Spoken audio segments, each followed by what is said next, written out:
Muling ipinaalala ng Simbahang Katoliko ang kahalagahan ng pananampalataya sa Diyos lalo na sa pagpasok ng bagong taon. Dapat daw magmisa ngayong araw bilang pagtupad sa tinatawag na Holy Days of Obligation. Makibalita tayo kay Jet Arceliana ng GMA Dagupan. Tuwing bagong taon, bahagi na ng selebrasyon ng mga Pilipino ang pamimili ng bilog na prutas, pagsusuot ng polka dots at pag-iingay. Marami kasi ang naniniwalang makakatulong ang mga ito para lumapit ang swerte.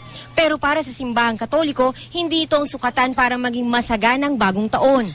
Ang tunay na malas ay humiwalay tayo sa Diyos. So if you're with God, that is always a blessing. That's always swerte.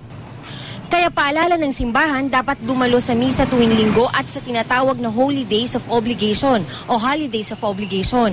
Ayon sa katuruan ng simbahan, dapat magmisang mga Katoliko tuwing ika-8 ng Desyembre, nakapistahan ng Immaculate Conception of Mary. Ika-25 ng Desyembre, nakapanganakan ni Jesus at ika-1 ng Enero. Ang tunay na swerte ay yung pagsunod sa kalooban ng Diyos. Dagdag pa ni Archbishop Villegas para naman doon sa mga may New Year's resolution. Kumapit lang sa Diyos para maisakatuparan ito. So ang buhay natin ay hindi na-define by one day of the year. Ang buhay natin is a 24/7, 365 affair. Jet Arceliana, Nagbabalita, Pilipinas.